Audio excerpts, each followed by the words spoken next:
DeVito obsessed with other people's money. Corruption threatens the City of Hope, and only one man can save the world in Ernest, Scared Stupid.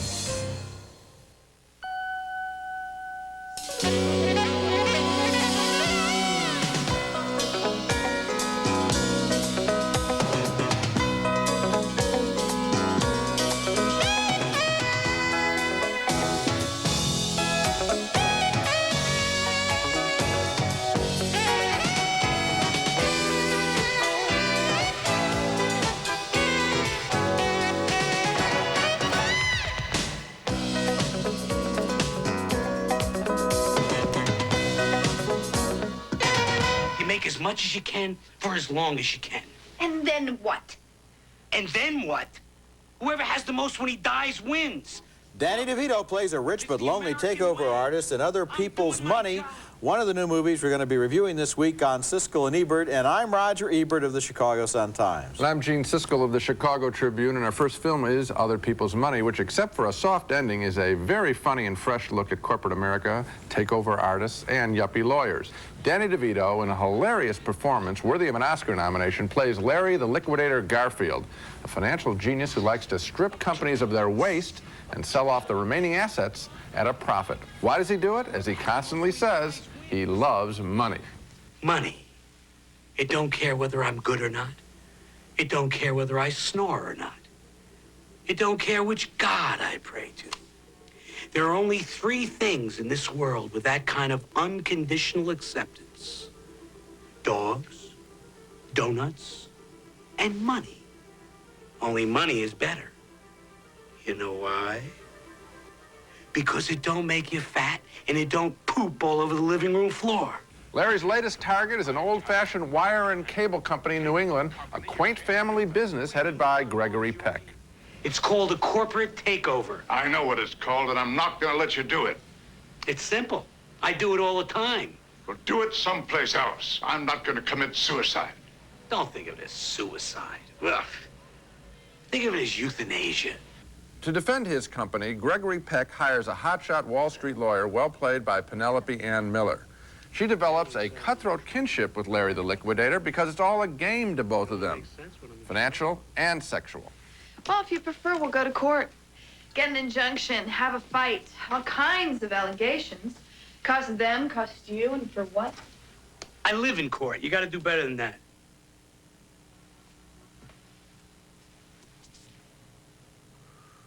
I won't love you anymore. 2 weeks. Other People's Money is based on a hit play, which has been changed to include a plot development involving Japanese money. Amazing people, the Japanese. We blow the hell out of them. They go back to school, learn English, and start to run the world. And what do? We get big-headed, start living the good life. Forget about schools. People can't read, people can't write. Country's full of dropouts. Education. Who needs education as long as you can blow up the world? And that's the part of the film I like the least. It gives the movie a fuzzy ending in which you're not sure what this picture is really saying. Instead, we just sit back and watch a delicious romantic comedy played out across the corporate boardroom. Still, despite my one objection, a strong recommendation for Other People's Money. A strong recommendation for me, and with the same objection. The ending is just a wimpy cop-out that doesn't really play fair with everything that's gone before, but it's so little and it's so far toward the end that you can't really object to the picture on that basis. I'll tell you, I liked both of these people so much, Danny DeVito and Penelope Ann Miller. It's one of those rare movies where you sit there with a grin on your face because they both have such obvious human motives, failings, and yet at the same time we hope for them both in a way to succeed and to get together. And as they have this business relationship that's based on absolute hatred and this personal relationship that's based on irresistible attraction, I really got involved. Well, I'm going to go back to the ending because it's not so small. This is what happens.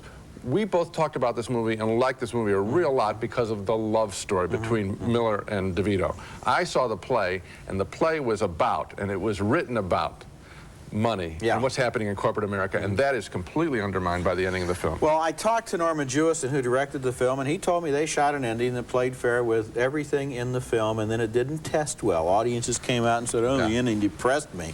And so they wrote this phony baloney ending where everything ends happily. And you know what?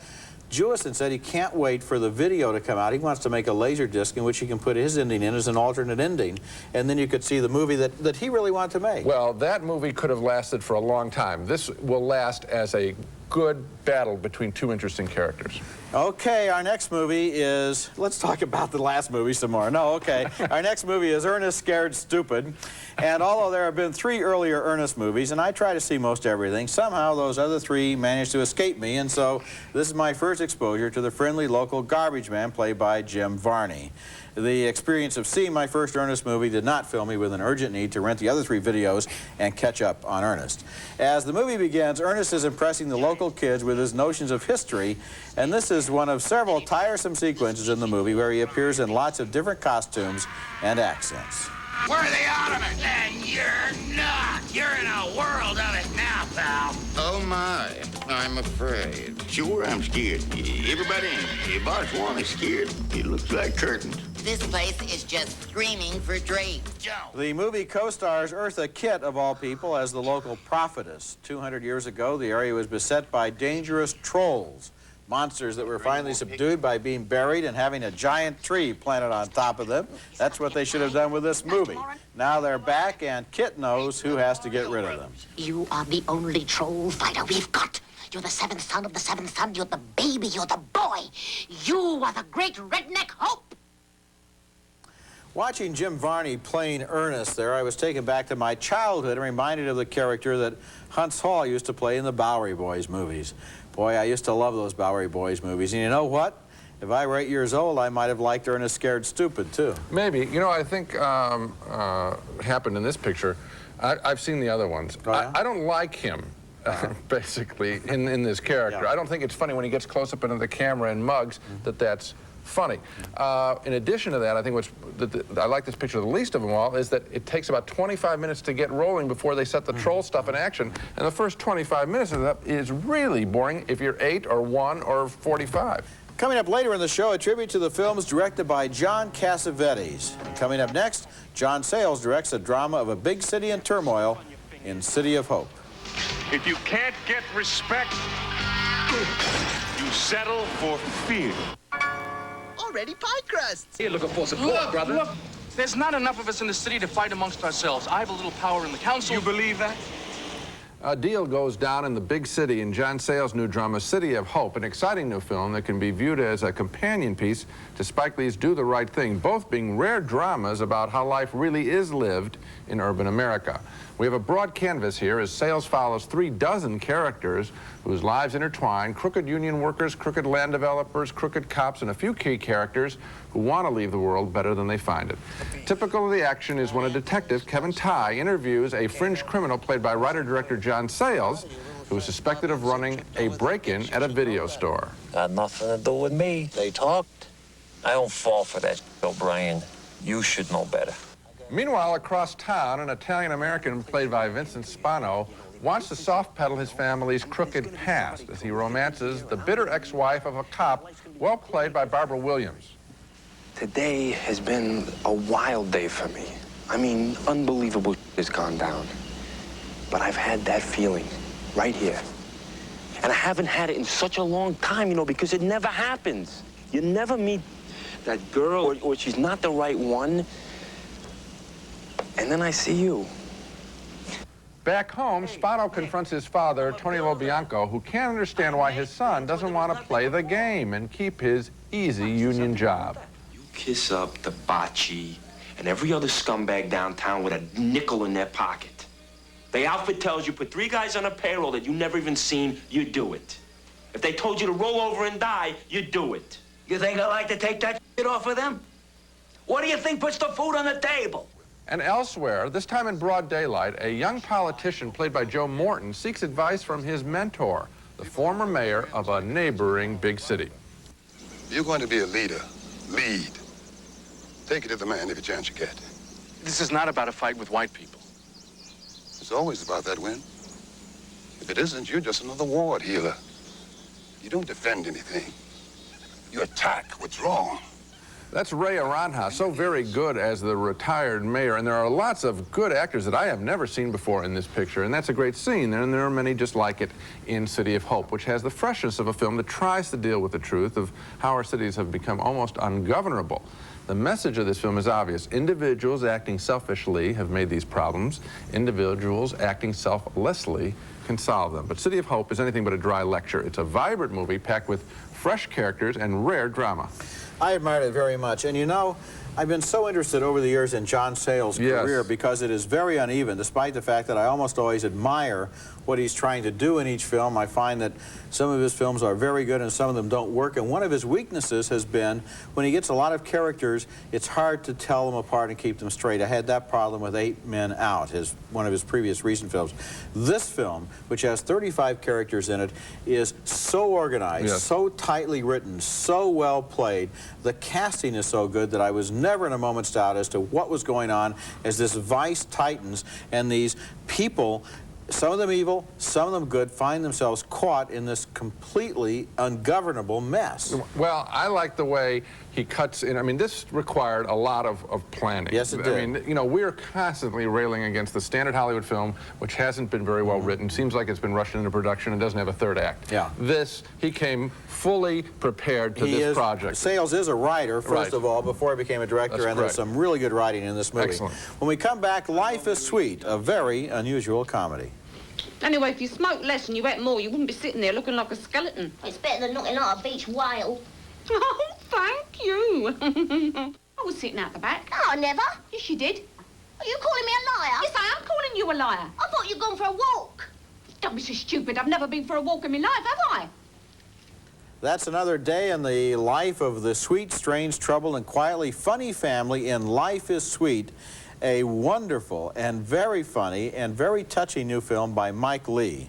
His method is to assemble a group of actors, tell them what characters they're playing, and then work with them to create a screenplay. And in this case, what they've created could be called one of the funniest movies of the year if it didn't also contain so much insight and love.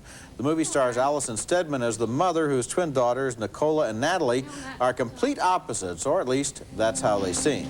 Don't light that cigarette, Nicola. We're eating. Don't eat. It's lunchtime. That's what you do at lunchtime, eat. What's lunchtime anyway? It's only a convention. One of the real pleasures of the movie is the dialogue, which is smart, barbed, realistic, and revealing, as in this scene, where the twins discuss their utterly opposed plans for the future. Why do you want kids? Yeah, in the fullness of time. Do you? Of course. You've got to have a boyfriend first. Yeah, one does generally need a bloke. This is true. Well, you're not doing very well then, are you? Well, I haven't seen your men exactly queuing up in droves.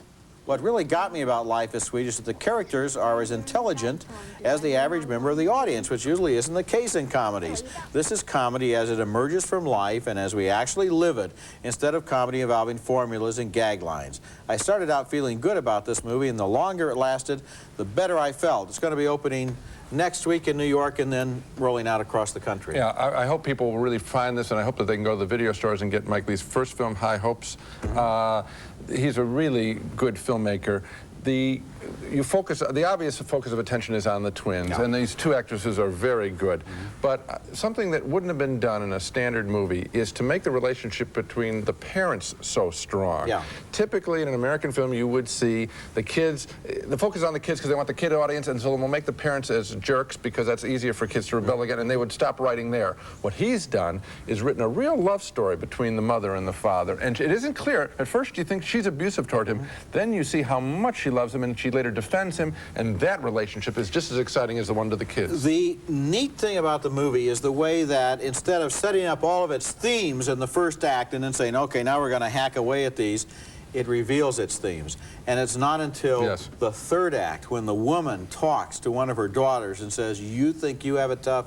Look at your parents for a change. Look at what happened to your father and myself when we were your age, or younger than you are now. And that scene, which is so important, puts a glow back on the whole rest of the picture, puts it all in a different light and pulls it together. It's beautifully done, and there's no attempt in the end to wrap up everything up wrap it all up neatly. The ending is very subtle, sweet, and lifelike. That's right. Coming up next, the revival of interest in the films directed by the late, great John Cassavetes. I'm going to protect him. You understand me?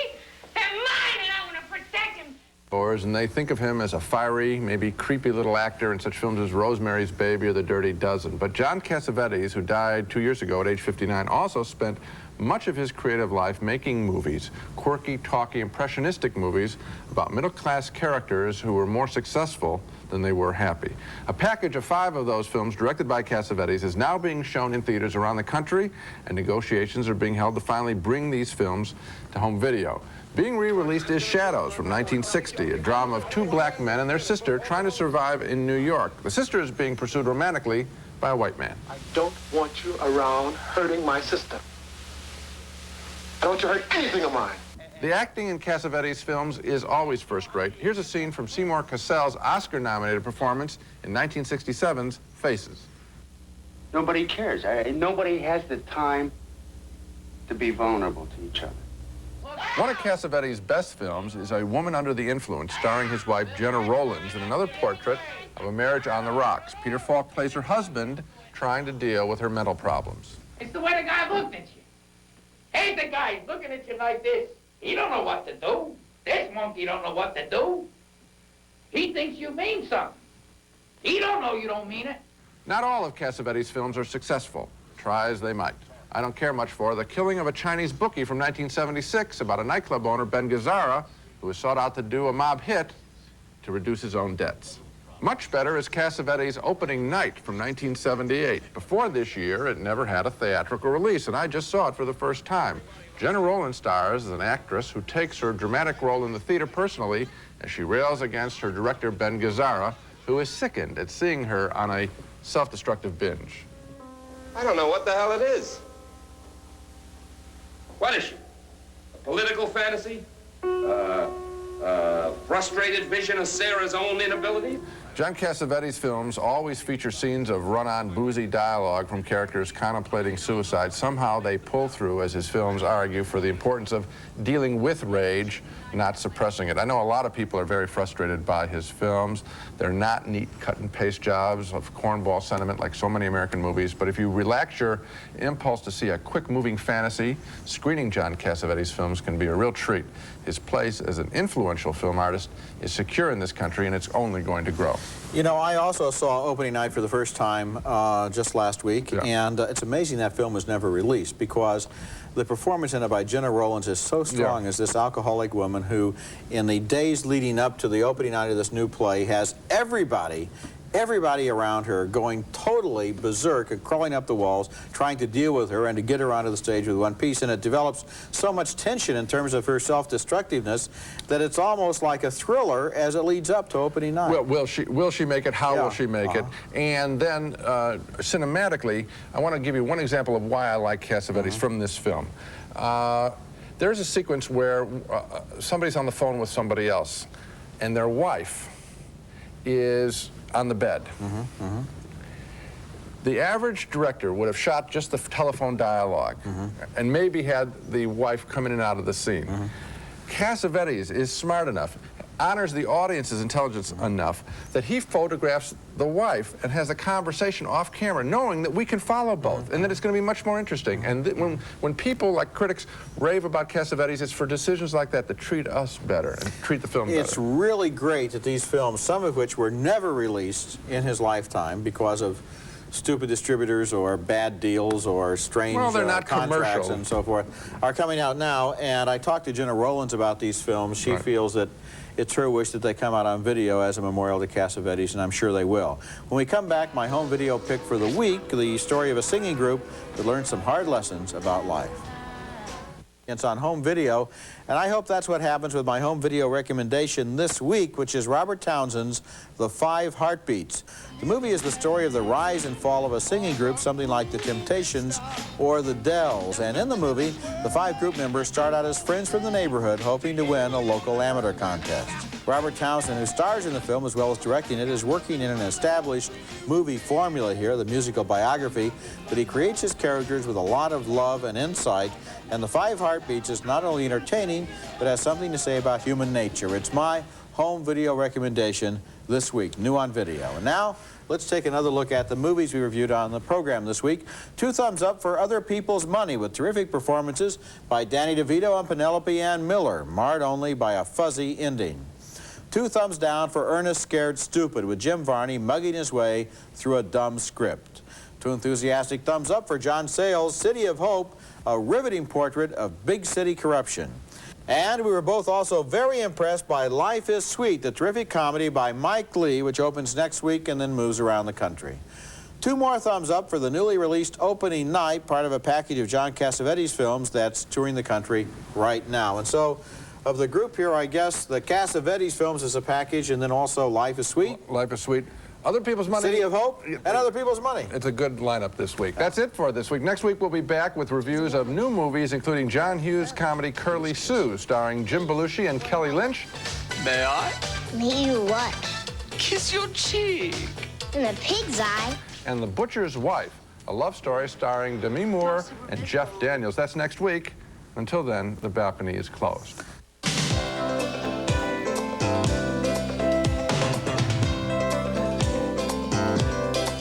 Lady Stetson, the all-American fragrance for today's spirited woman. Lady Stetson, a declaration of independence. Ruffy's Color Sense trash bags now feature fresh new potpourri scents. Color Sense, perfect for the kitchen, bedroom, or bath. Purina Puppy Chow brand puppy food, with more nutrition than most adult dog foods for a healthy start. Pet-tested, veterinarian recommended. For the man who's good at making a woman feel great. Pierre Cardin Man's Cologne.